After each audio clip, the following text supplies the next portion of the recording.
다 같이 기도하시겠습니다.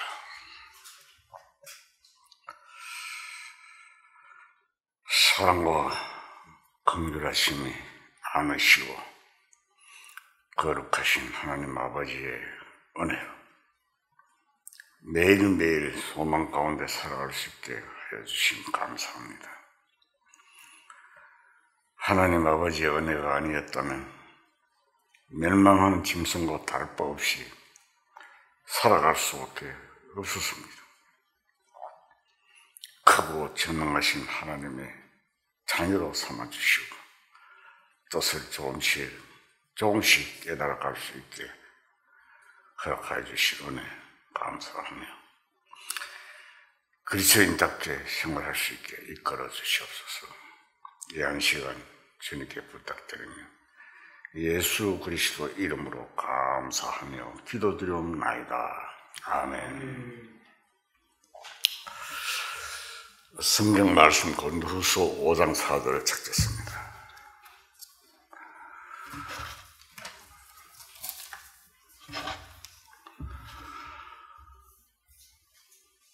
고린도후서 5장 4절. 자, 읽겠습니다.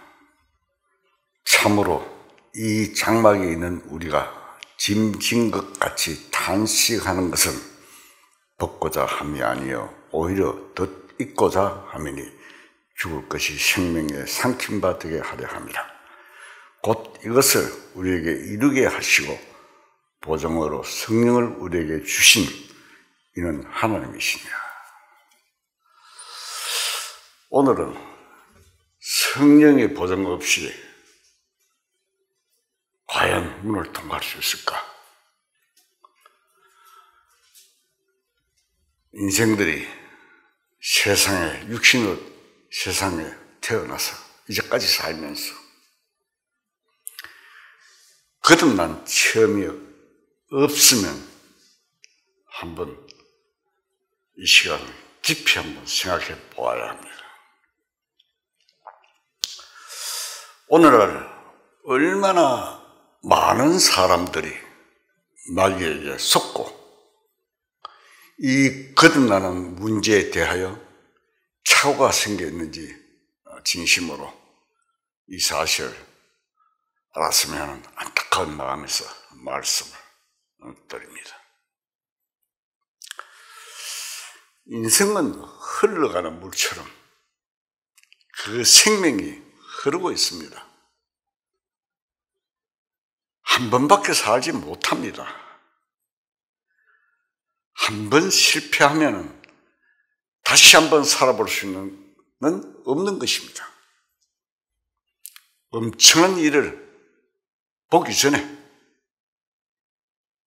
천국에 갈 수 있는 확실히 인침이 있는 증거를 가졌어야 합니다. 에베소서 1장 13절을 찾겠습니다.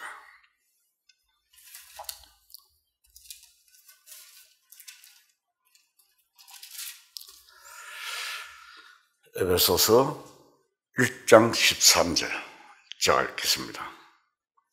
그 안에서 너희도 구원의 말씀 곧 너희의 구원의 복음을 듣고 그 안에서 또한 믿어 약속의 성령으로 인치심을 받았으니 이는 우리 기업의 보증이 되사 그 얻으신 것을 속량하시고 그 영광을 찬송하게 하려 하심이라. 자, 이 말씀 무엇을 의미하고 있습니까? 믿어서 약속의 성령에 의해서 인치심을 받아 기업의 보증이 된다고 했습니다. 문 안에는 기업이 있는 곳입니다. 아브라함이나 그 신지들이 있었던 것은 바로 이 세상에서 얻지 못한 기업을 얻은 것입니다. 그러나 이 세상에 있을 때부터 기업의 보증을 가지고 있었던 분들입니다. 보증이 없는 자는 문 안으로 들어갈 수가 없습니다. 죽을 것이 고린도후서 5장 4절에 보면 죽을 것이 생명에 상침받는다고 하는 것은 문 밖에는 죽음의 길이요, 문 안에는 생명의 길이 있는데 사망의 길과 생명의 길에는 분명한 구별이 있고 생명의 길에는 죽음이 삼켜져 버리고는 생명의 보증이 성령으로 되었다고 했습니다. 참으로 오늘날 답답하고 괴로운 것은 그 성령의 보증도 없이 천국의 문을 통과할 수 있다고 생각하고 있으니 참 답답한 말입니다. 아무래도 한 번쯤 깊이 생각해 볼 만한 일이 아니고 무엇입니까? 누가 무슨 말을 하더라도 개인적으로 참으로 주님께 약속을 받았고 성령의 인침이 있었는가? 그 말입니다. 사람의 말도 믿을 수 없고 자신의 마음도 믿을 수가 없습니다.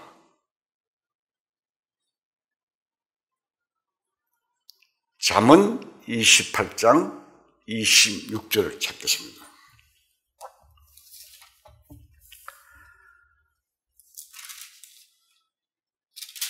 잠언 28장 26절 제가 읽겠습니다.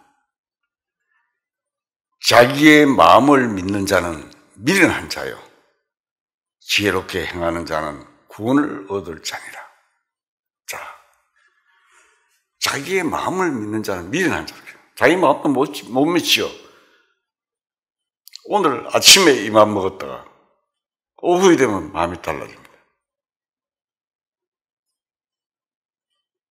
지혜롭게 행하는 자는 구원을 얻을 자니라고 말씀을 했습니다. 자기 마음에 나는 천국 갈 수 있다, 내가 가는 길은 좁은 길이며 좁은 문을 향해서 가고 있는 길이라고 생각할 수도 있습니다. 주님은 어떻게 생각하시는지 주님은 알지 못하고 계시는데 나 혼자만 짝사랑하고 있는 격으로 세상 격으로 기치 국물 마시고 있지 않는가 생각해 보아야 합니다. 너무나 중요한 내용들이기 때문에 계속 제가 그렇게 강조를 하고 있습니다. 이보다 더 중요한 게 무엇입니까? 그리고 주님은 계속해서 인생들에게 경고하고 있습니다. 누가복음 13장 28절을 찾겠습니다.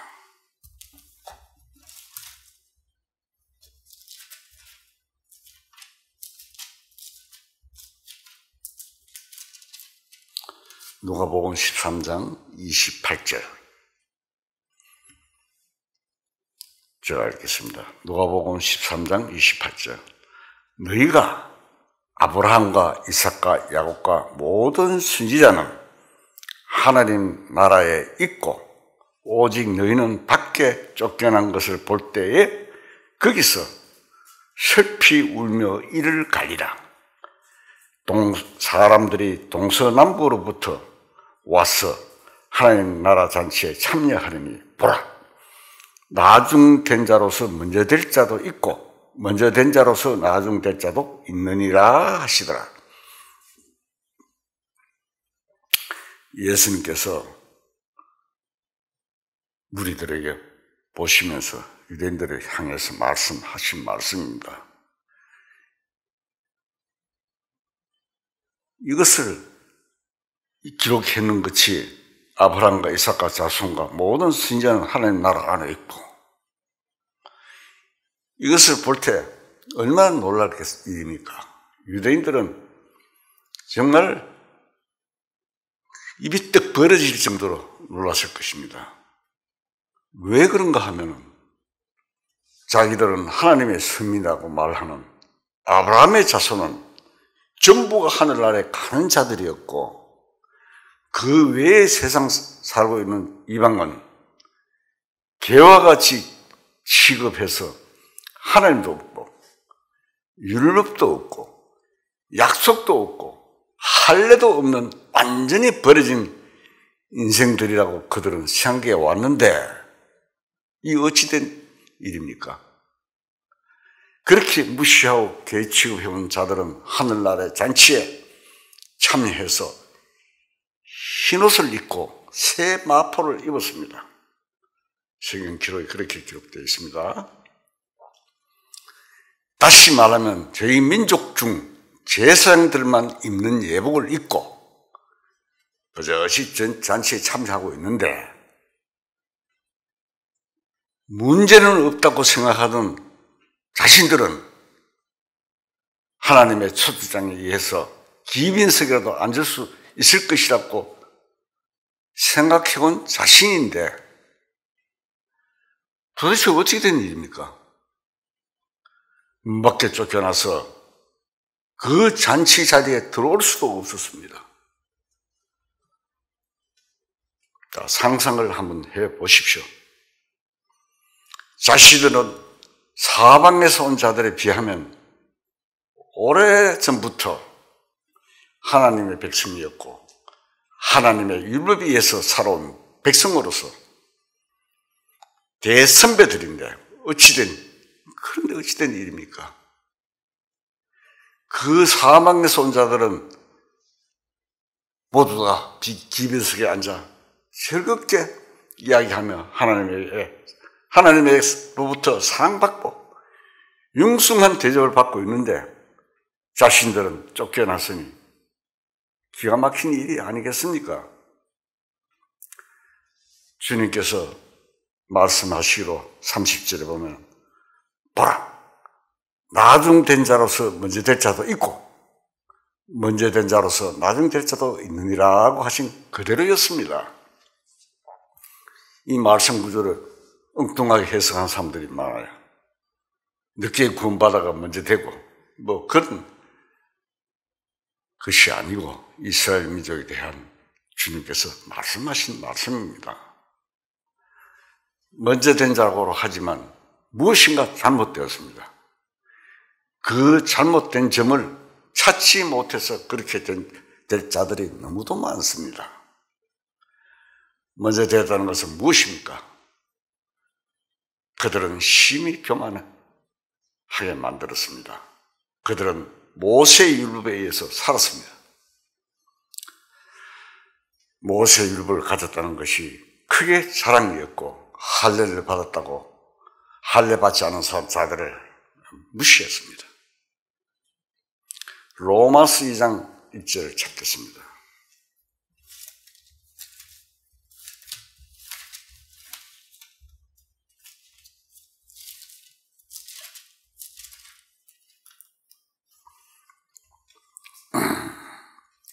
로마서 2장 1절 읽겠습니다. 그러므로 남을 판단하는 사람아, 누구를 막론하고 네가 핑계하지 못할 것은 남을 판단하는 것으로 네가 너를 정죄함이니 판단한 네가 같은 일을 행함이니라.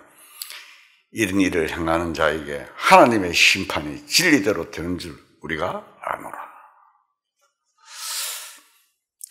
하나님께서 유대인 곧 아브라함의 자손이라는 사람들에게 율법을 줄 때에는 그 율법으로 자신을 판단해서 자신이 죄인인 것을 알게 되어 자신이 낮아지고 회개하는 자에게 하기 위해서였습니다.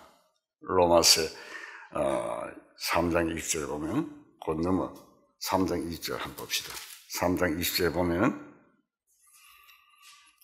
그러므로 율법의 행위로 그들 앞에 다시금 얻을 육체가 없나니 율법으로는 죄를 깨달음이니라. 율법은 주신 목적은 죄를 깨닫게 하기 위해서입니다.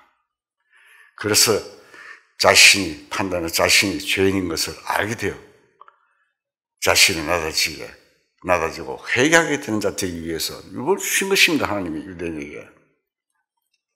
그러나 아브라함의 자손들은 모세로부터 받은 그 율법으로 자신을 판단치 아니하고 남을 판단하는 데 사용했습니다. 율법으로 남을 가르치는 성생이 되었습니다. 로마서 2장 17절을 보겠습니다. 17절 자 읽겠습니다. 유대인이라 불린 내가 율법을 의지하며 하나님을 자랑하며 율법의 교훈을 받아 하나님의 뜻을 알고 지극히 선한 것을 분간하며 맹인의 길을 인도하는 자여 어둠에 있는 자의 빛이요 율법이 있는 지식과 진리의 모본을 가진 자로서 어리석은 자의 교사요 어린 나이의 선생이라고 스스로 믿으니 그러면 다른 사람을 가르치는 네가 네 자신을 가르치지 아니하느냐? 도둑질하지 말라 선포하는 네가 도둑질하느냐? 자, 참으로 이만저만한 모순이 아닙니다. 분명히 앞선 사람들입니다. 좋은 것을 다 가졌으며 성생되기에 충분했습니다. 하나님의 선하신 뜻도 알고 율법의 지식과 진리의 규모도 가졌습니다. 그것은 하나님께서 자신이 배우고 자신이 낮아지고 자신을 낮추시게 하시는 목적으로 주셨습니다. 그러나 그들은 그것을 가지고 자신을 가르치는 대신에 어리석은 자, 율법을 알지 못하는 자, 그리고 어린아이나 가르치고 하는데 그 율법으로 하나님을 자랑했습니다.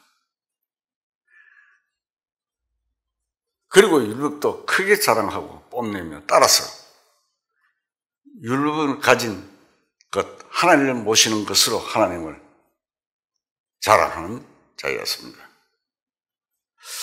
그러나 하나님이 그들을 완전히 판단하고 계시는 것을 알지 못하고 있는 것이 잘못된 점이었습니다. 그들이 스스로만 생각하고 높아진 마음이 하나님 앞에는 전혀 인정되지 못하는 점이었습니다. 그래서 생명의 문을 두드리기 전에 전혀 전격자가 아니었습니다. 그래서 먼저 된 자였지만 그만 문 앞에 있는 처지가 되고 말았습니다. 문이라 하면 노홍수 생각이 나죠. 노홍수 때 안에 있는 자, 배 안에 있는 자와 방주 안에 있는 자와 방주 밖에 있는 자 다릅니다. 비유입니다. 우리는 생각합시다. 설교도 하고 율법도 말하고 진리는 하고 있으나 자신은 참으로 진리에 비추어 봅니까?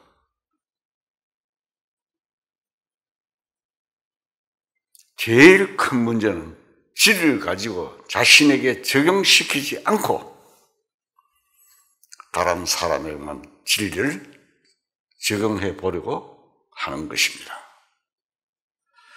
오늘날 교인들이 흔히들 진리는 하고 있으나 자신에게는 별로 구체적인 실현을 해보려 하지 않습니다.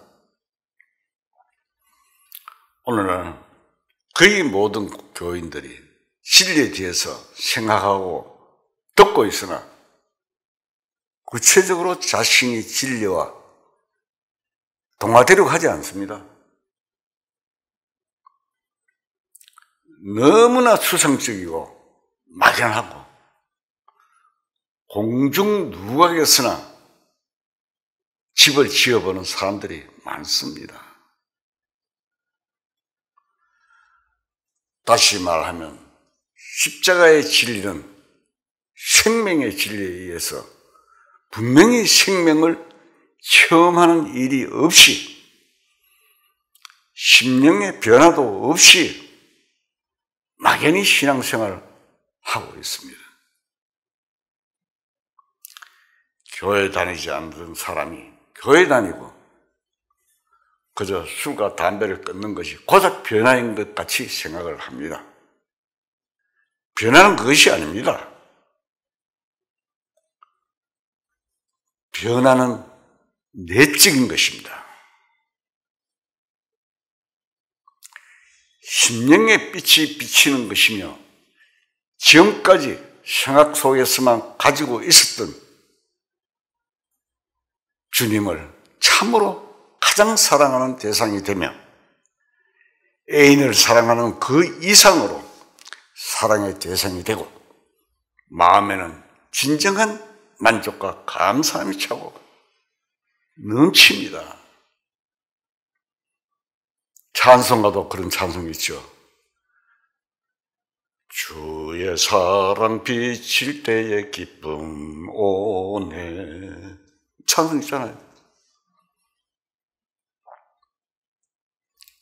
이 세상에서 지금까지 귀하게 보이며 내 마음을 살았다고 했던 물질도 별로 가치가 없는 것으로 보이며 세상을 보는 관점이 달라지고 이제는 그 궁금하고 어렵고 힘든 모든 것들이 다 해결되었구나 하며 죄와 불안한 문제 해결에서 오는 해방감이 오고 합니다. 반드시 해방감이 있게 됩니다. 양심에는 현재까지 양심을 가시처럼 찌르고 어둡게 하며 엉들어던 것이 그 이후로 빛이 온 이후로 어디론가 사라지고 밝은 자유로우며 밝고 자유로우며 지옥과 죄와 심판에 대해서는 이제 상관없는 것으로 되어버립니다.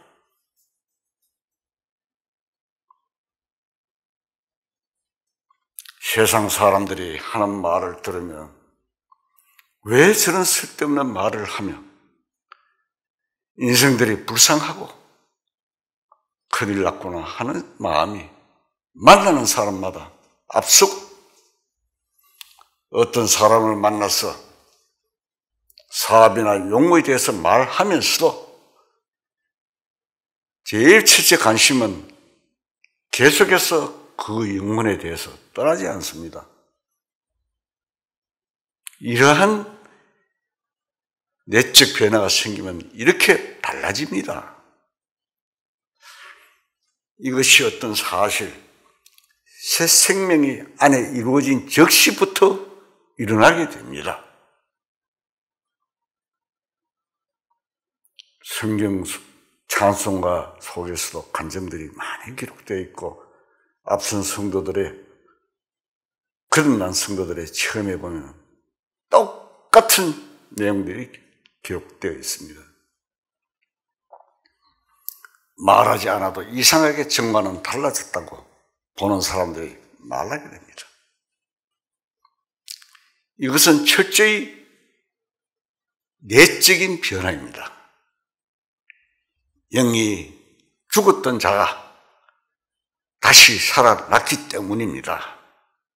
이론적으로 살아나는 것이 아니라 실질적으로 살아나기 때문에 이러한 변화가 오는 것입니다. 그래서 내적인 변화도 없이 지식으로만, 외형으로만, 직업적으로만 먼저 되었던 자들은 크나큰 문제를 보게 되는 날에는 모든 것이 끝나고 영원히 돌이킬 수 없어 슬피 울며 이를 가게 될 날이 있다는 것을 주님께서 말씀하셨고 우리도 생각해 보아야 합니다.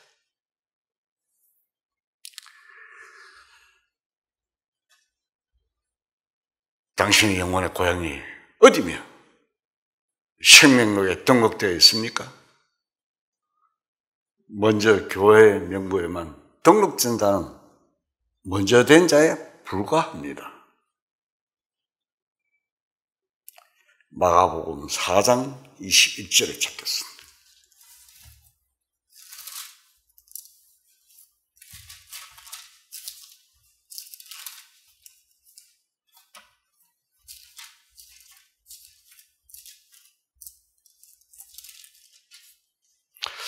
마가복음 4장 21절.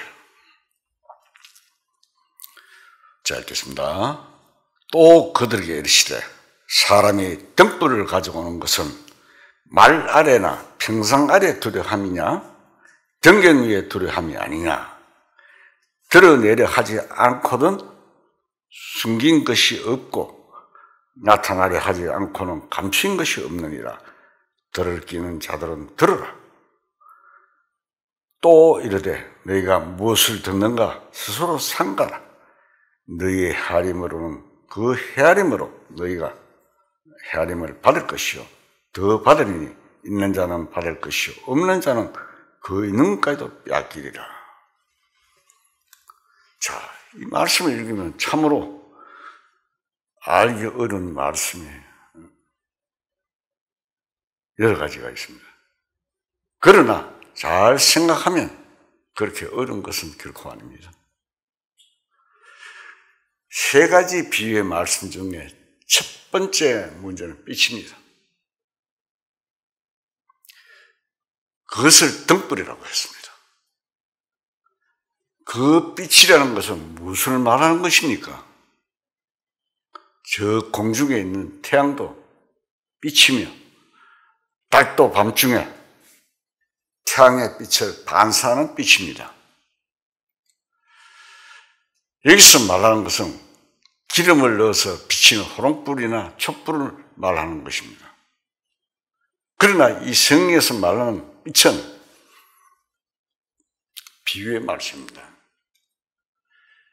예수님께서는 내가 세상의 빛이라고 하셨고 요한복음 1장에는 하나님의 말씀 가운데 생명이 있는데 이 생명은 사람들의 빛이라고 했습니다. 하나님 말씀 안에는 생명이 있어서 사람들의 빛이라는 것은 역시 예수님을 말함과 동시에 성경 말씀을 말하고 있습니다. 말이란 의사표시입니다. 뜻의 발표입니다. 하나님께서는 예수님이란 아들을 통해서 뜻을 발표하셨고 예수님을 통하여 발표된 뜻이 성경에 기록되어 있기 때문입니다. 그런데 그 하나님의 말씀이 곧 하나님이시라고 하셨고 요한복음 1장에 보면 나오죠. 하셨고 그로 말미암아 세상이 창조되었다고 했으며 그 안에는 생명이 계셨는데 사람들에게 빛이라고 했습니다.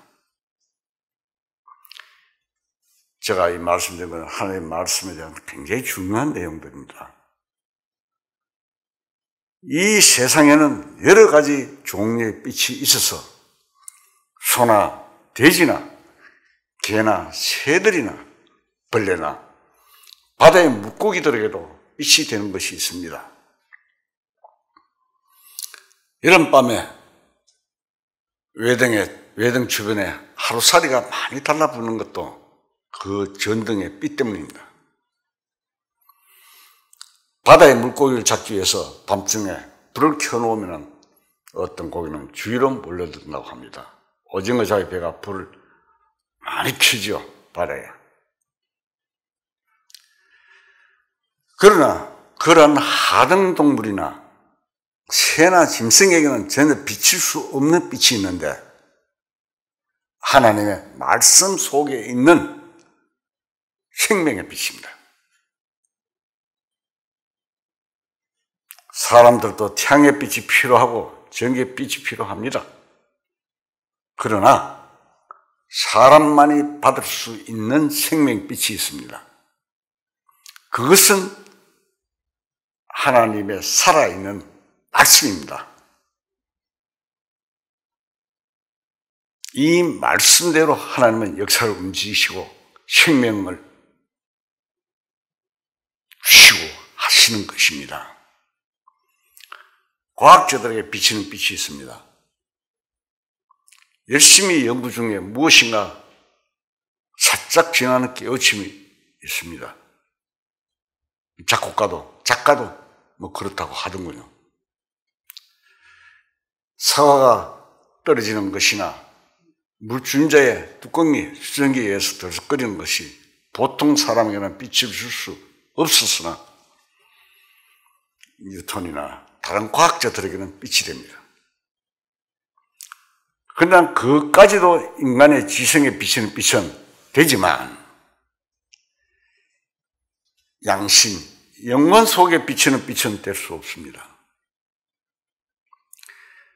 사람은 영과 혼과 몸으로 되어 있습니다. 데살로니가 전서 5장 23절. 자, 읽겠습니다. 평강의 하나님이 친히 너희로 온전히 거룩하게 하시고 또 너희의 온 영과 혼과 몸이 우리 주 예수 그리스도께서 강림하실 때에 흠 없이 보존되기를 원하노라. 자, 사람은 영과 혼과 몸으로 되어 있습니다. 영의 활동은 주로 양심을 통해서 활동을 합니다. 혼은 생각을 많이 하죠. 그래서 옛날 어른들이 멍청하게 계시면 너 혼 빠졌나? 뭐 그런 소리를 많이 하죠. 몸은 우리가 잘 알듯이 이 육체를 말하는 것입니다. 몸에는 물질적인 빛이나 태양이나 전기나 등 빛이 있어야 하고 혼에는 이성적인 활동을 할 수 있도록 자연계에 대한 지식이라는 빛이 있어야 합니다. 무식한 사람은 눈이 뜨여 있어도 소용이면 문맹이라고 합니다. 그러나 사람들은 안경을 끼지 않아도 눈이 밝은 지식이 있어서 문맹이 아니고 장사를 잘하는 사람은 뭐라 합니까? 참 그 사람 장사에 눈이 밝다고 하죠. 그것은 다 생각의 빛을 보는 작용을 잘 한다고 하는 것이 뜻입니다. 그런데 또한 그거보다도 인격성의 가장 근본적인 문제인 생명의 빛에 대해서는 관심이 없고 있는지조차 알 수 없는 사람들이 대다수입니다.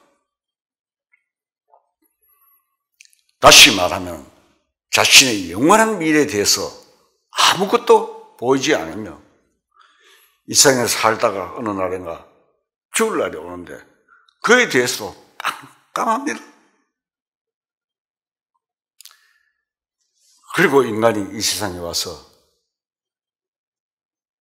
먹고 놀고 하면서 인생을 즐기는 것까지는 알고 있으나 그 이상의 인생의 의미에 대해서는 전혀 알지 못하고 보지도 못하고 살아가고 있습니다. 자신이 언젠가는 이 세상을 등지는데 그러면 이 세상에 올 때는 왜 왔으며 무엇을 해놓고 무엇을 해야 하는지 알 수가 없는 것입니다. 자기는 인격체이며 또 양심의 활동을 하고 있으나 영원의 존재에 대해서 알지 못하고 있습니다. 찾아보면 이 세상을 하나님께서 과학의 법칙에 의해서 창조하신 것을 알 수 있으나 하나님의 존재나 인격체나 창조의 능력에 대해서 알지 못합니다. 저는 가끔 사람들하고 대화를 할 때 그런 이야기를 합니다. 지구가 어떻게 대각선으로 23.5도로 지축이 기울어져 있느냐? 생각도 안 합니다. 그저 학교 배울 때 그렇다하면 그런갑다 생각하고 있지. 그것이 어떻게 태양을 중심으로 해서 365일을 이탈 안 하고 계속 돌아가고 있느냐? 생각을 해봐라. 모든 것이 우주에 질서 있게 움직이고 있는 것이 무슨 생각을 해보지 않느냐? 저는 그렇게 가끔 물어봅니다. 그러면 참 생각도 한 이야기를 하니까 놀랍니다.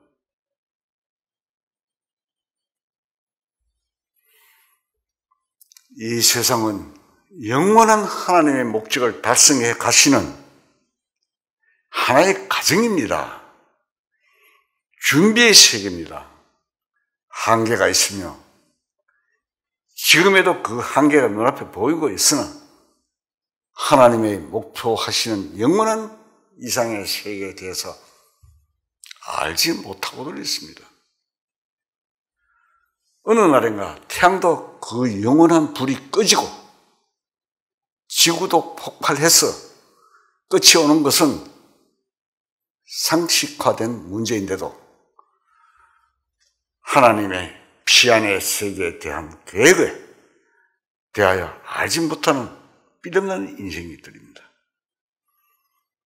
내년 25년도 과학자들이 이야기하고 하는 거 보면 태양 흑점 폭발이 제일 강하게 난다고 합니다. 지구의 대변화가 올 것이다라고 이렇게 이야기들 하고 있습니다. 저는 과학자가 아니기 때문에 잘 모릅니다만 그렇게 말들 하고 있는 걸 제가 봤습니다. 성경에는 하나님의 말씀 안에 생명이 있어서 그 생명이 사람 안에 빛이 되어준다고 하고 있습니다. 그래서 그 빛이 없어서 캄캄한 밤중에 헤매이는 인생들에게 생명의 빛을 주시려고 계획을 세우시고 그 빛이신 예수 그리스도를 이 세상에 보내시고 그의 하신 일과 말씀을 믿으면 자세히 들어야 합니다. 그의 예수님께서 하신 일과 그 말씀을 믿으면 심령 속에 빛이 생기고 인생의 삶의 의미와 모든 것을 알 수 있도록 되어 있습니다. 이 빛은 인생의 영혼 속에 비치는 빛입니다. 이 빛이 비치면 그 영혼은 하나님 앞에서 살아나고 하나님을 참으로 알고 영혼의 자유, 곧 양심의 자유가 있습니다. 진리라는 말은 참이고 사실을 말합니다. 이 진리입니다. 하나님 앞에서나 이 세상에서 어떻게 살아가는 것인지 참으로 소망에 찬 삶을 살아갈 수 있고 가는 길이 환하며 목적지가 확실하며 용기 있는 삶을 살 수가 있는 것입니다. 이 빛이 있는 자는, 이 빛을 받은 자는 참으로 행복합니다.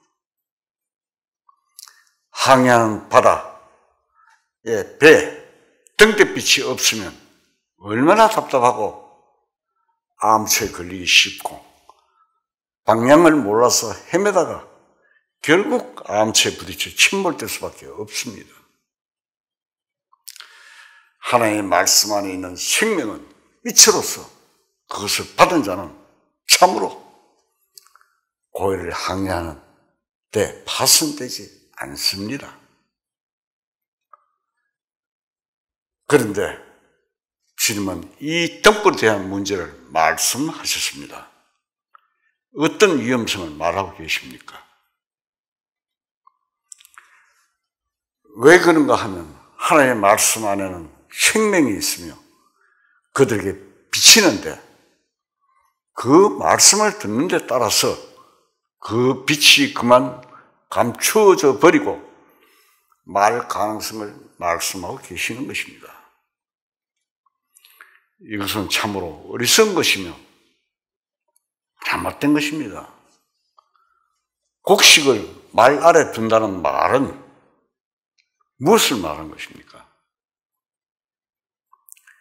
사람의 진리의 말씀, 생명의 말씀을 듣지만 이 세상에서 육신을 위하여 먹는 일에 그만 그 빛이 숨겨져 버리고 말았습니다. 이 말은 우리가 주의 깊게 생각해야 합니다. 우선 먹고 살아야 하지 않는가? 건강상 구경도 식후라고 했는데 먼저 먹고 살아야 믿음이니 진리니 내선이 하는 것이 있지, 먹고 사는 것이 그것에 급급하고 있는데 언제 그런 데 신경 쓰고 할 수 있느냐? 그런 태도입니다. 성경에는 말씀하십니다. 너희는 스스로 조심하라. 그렇지 않으면 방탕하고 수치함과 생활의 염려로 마음이 둔해지고 뜻밖의 그날의 뜻과 같이 너희에게 임하리라고 했습니다. 누가복음 21장에 기록되어 있는 내용입니다.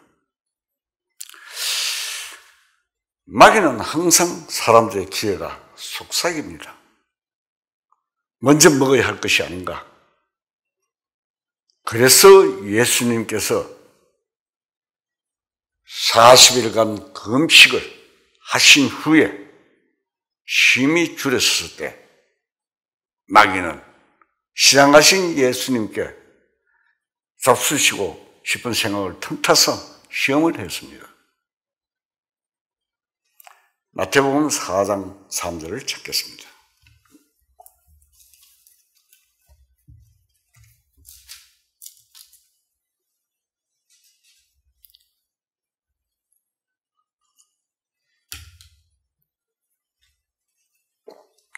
마태복음 4장 3절.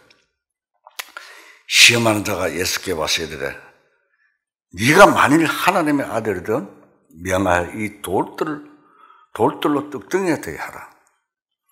예수께서 대답하여 이르시되 기록되었으되 사람이 떡으로만 살 것이 아니요 하나님의 입으로부터 나오는 모든 말씀으로 살 것이니라. 자, 하나님의 기록된 말씀도 생명의 말씀이었기 때문에 기록하였으되라고 말씀하시면서 하나님의 입으로 나오는 말씀, 생명의 말씀이 삶의 원리인 것을 말씀하심으로써 마귀는 물리쳤습니다.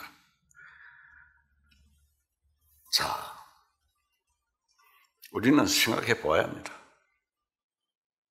수다한 사람이 하나님의 말씀을 이용해서 먹고 마시는데 직업을 삼고 하나님의 축복이라고 그렇게 강조하고 하나님을 믿는다는 사람을 전부 아주 지독한 욕심쟁이를 만들어 놓은 이들이 누굽니까?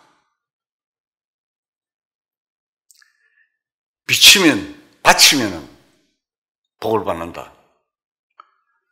하나님과 사이에 상행위를 강조하고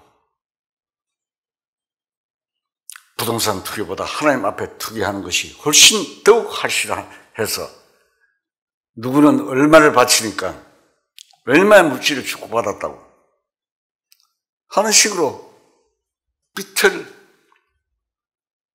말에 묻어버린 일이 허다합니다. 곡식 때는 말에 묻어버린 일이 허다하다 이 말입니다. 이 말은 헌금이 필요 없다는 말이 아닙니다. 헌금을 내지 말아야 된다는 것을 말하는 것도 아닙니다. 축복을 전제해서 바치는 것이 아니라 이미 마음의 빛이 들어왔으면 숨겨지지 않고 나타나는 것입니다. 감사함으로 바치는 것입니다. 말라기 3장에 보면은 복을 사할 곳이 없도록 주시나 않으시나 시험해 보라 한 것은 꼭 물질적인 것만 끌어붙이는 것이니 말라래 주님의 생명의 빛을 감추어 버리는 것입니다. 세상에 사할 곳이 없도록 복을 받되 물질적으로 받는 자가 누굽니까? 영혼에 넘치는 은혜를 주실 것을 의미하시는 말씀입니다. 물론 물질의 청지기 생활을 잘하면 나에게 오는 모든 물질과 은혜를 잘 관리하면 하나님께서 그 자신의 소유로서 주시는 것이 아니라 막지역 관련 책임을 맡기는 청지기인 것이 틀림이 없습니다. 성경에 비유로 많은 것을 기록해 놨습니다. 축복을 전제하지 않고 주님께서 마음의 빛을 주신 그 사실, 다시 말하면 영혼의 암흑 세계에서 헤매며 방황하며 죄의 고민 속에 헤매이던 영이 진리의 말씀을 깨닫고 제삼을 받은 심령의 빛이 찾아옵니다. 놀라운 사실입니다. 그것이 생명의 빛입니다. 그 생명의 빛이 속에 오면 숨기지 않습니다. 숨겨지지 않는다 이 말입니다. 이제는 육신의 축복 때문에 흥금하거나 명예 때문에 체면 때문에 아닙니다. 있으면 있는 대로 감사해서 하고 없으면 흥금은 못해도 또 다른 방법으로 그 빛이 나타나게 마련입니다.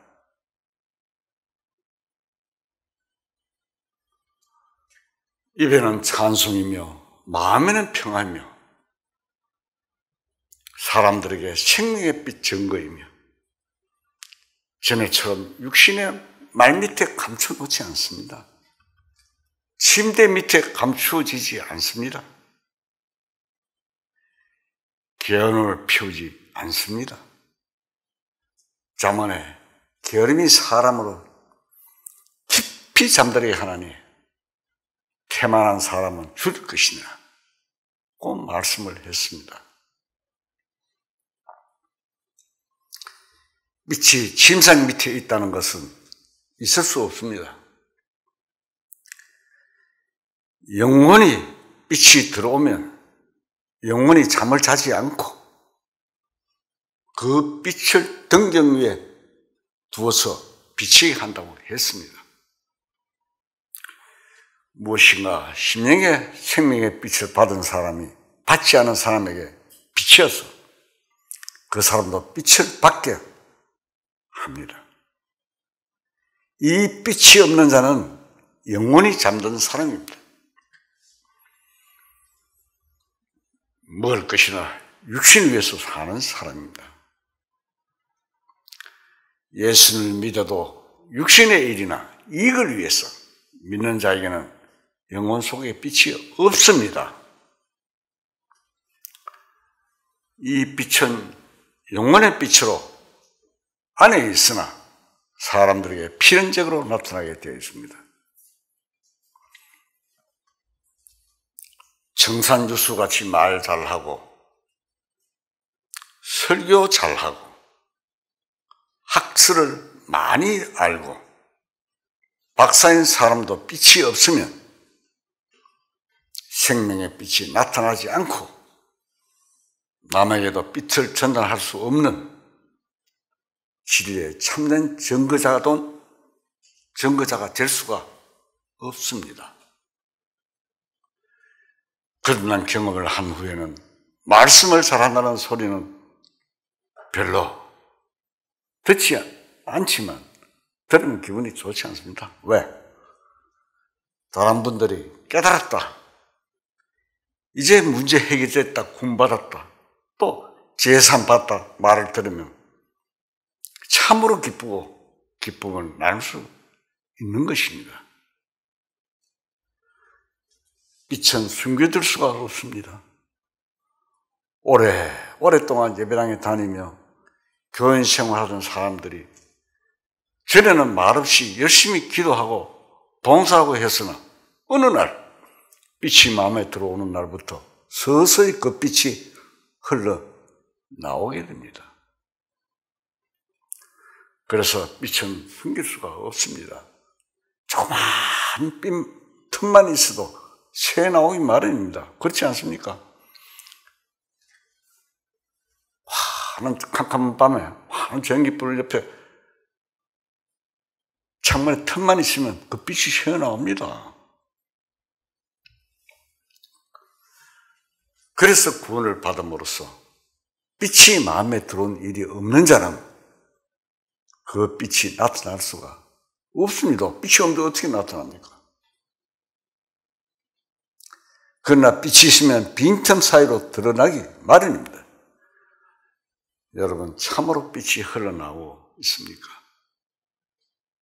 구원의 빛, 생명의 빛, 말씀의 빛입니다. 주님은 들을 게 있는 자는 들으라고 하셨습니다. 이 세상에 기머거리 외에는 들을 게 없는 자가 어디 있습니까? 모든 사람은 다 귀가 있습니다. 그러나 예수님께서는 말씀하시는 들을 게 있는 자는 육신의 귀를 말하는 것이 아닙니다. 사람들은 다 귀를 가지고 있으나 마음의 상태에 따라서 그리고 지식의 정도나 그 이상에 따라서 듣는 것이 틀리는 것입니다. 무식한 사람에게 어려운 철학이나 복잡한 과학 이론을 설명해도 전혀 들을 수가 없습니다. 무신론자나 공산주의자들에게는 자유사상이 들어갈 수 있는 기가 없습니다. 재물에 관심이 있고 마음이 세상에 잡혀있는 자에게는 이상적인 사상에 대해서는 들을 수 있는 기가 없습니다. 귀는 마음의 상태를 의미합니다. 생명의 빛을 주시는 하나님의 말씀, 예수님의 차원이 높은 천국의 비유에 대해서는 마음이 먹고 자고 하는 게으른 자에게는 들리지 않습니다. 소도 귀가 있고 개구리도 귀가 있고 개도 귀가 있고 고기도 있고 모든 동물은 귀가 있습니다.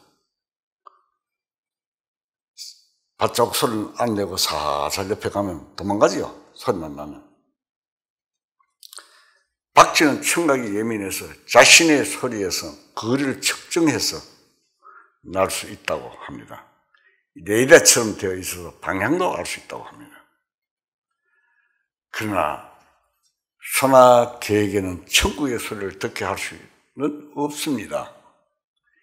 귀는 귀지만 천국의 음성을 들을 수 없는 귀입니다. 그래서 소귀의 경일기라는 말은 참 적절한 격언인 것 같습니다.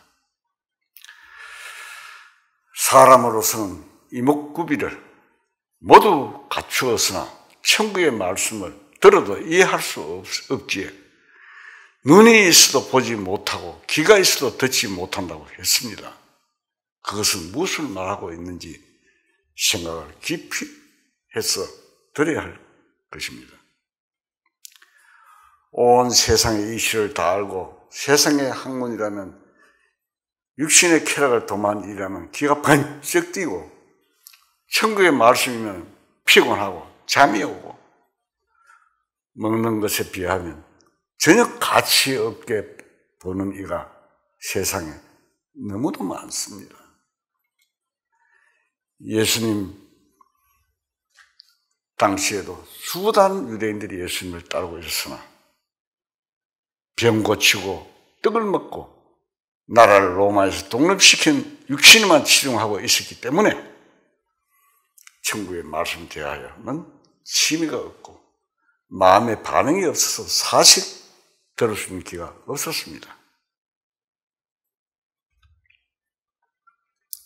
그래서 그 말씀이 마음의 빛이 될 수 없고 말 속에 침대 밑에 가려지는 빛밖에 될 수가 없었습니다.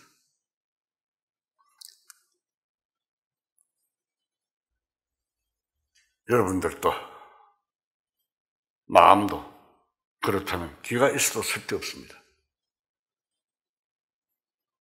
마음이 육신과 영혼의 결함에 잡혀 있는 것입니다. 주님은 또 말씀하셨습니다. 주님은 천국에 대하여 비유로 말씀하시고 계십니다. 그 비유는 비록 인간들이 세상에 살면서 평범하게 생각하는 보통 문제였습니다. 사람이 먹고 살기 위해서는 땅에다 씨를 뿌리는 아주 평범한 문제였습니다. 그뿐 아니라 인생들이 이 세상에 산다는 것, 모든 것 자체가 하나의 비유에 불과합니다. 왜 그런가 하면 영원히 지속적이면서 썩지 않음을 지닌 참된 일이 아니기 때문입니다. 두 남녀가 살아가면서 영원히 살고 싶어 영원히 사랑하자. 어떤 사람 자연인가 보니까 건강에 오래 나이가 70 됐는데도 오래 영원히 살아. 그렇지만 가야 합니다. 지속적이지 못합니다. 또 모든 것이 썩지 아니할 수가 없는 것입니다. 다 썩습니다.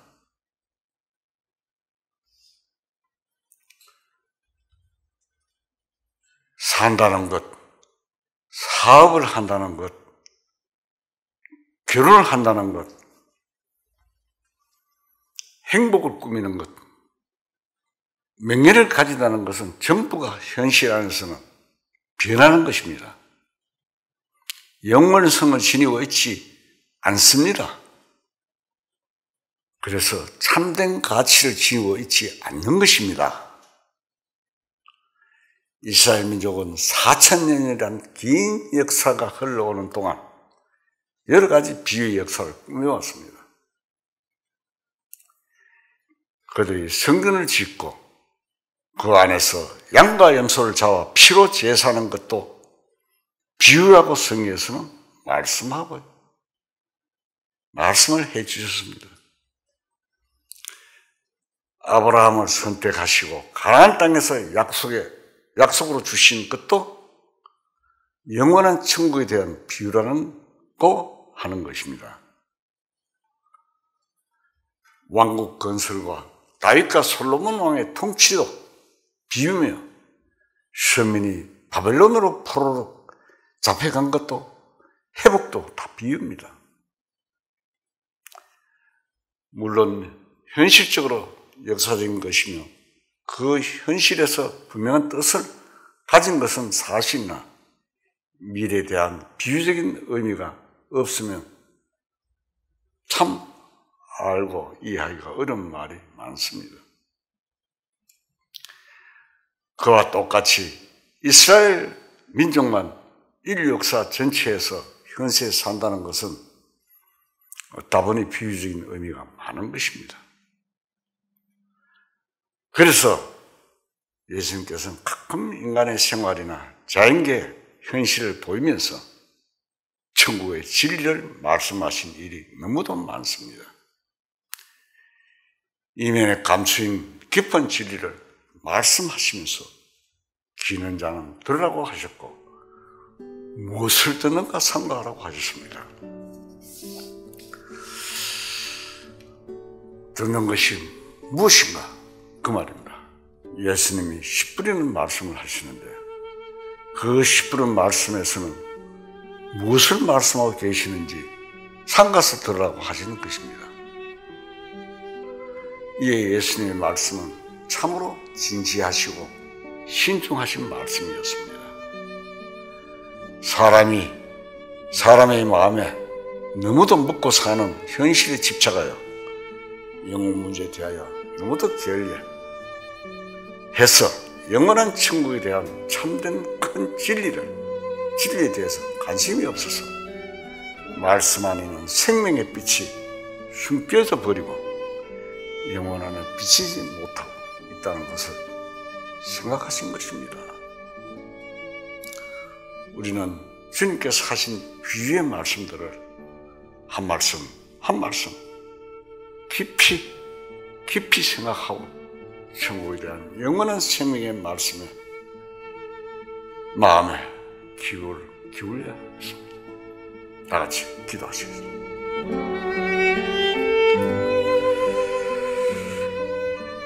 자비와 공의로우신 사랑의 하나님 아버지,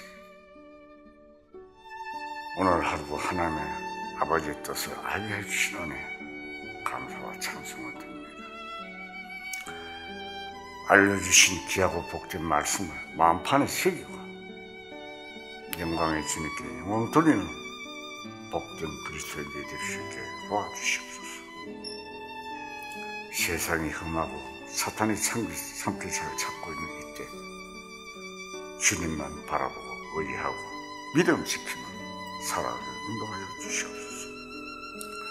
우리의 앞날을 주님께 부탁드리며 우리 주 예수 그리스도의 이름으로 감사하며 기도드립니다.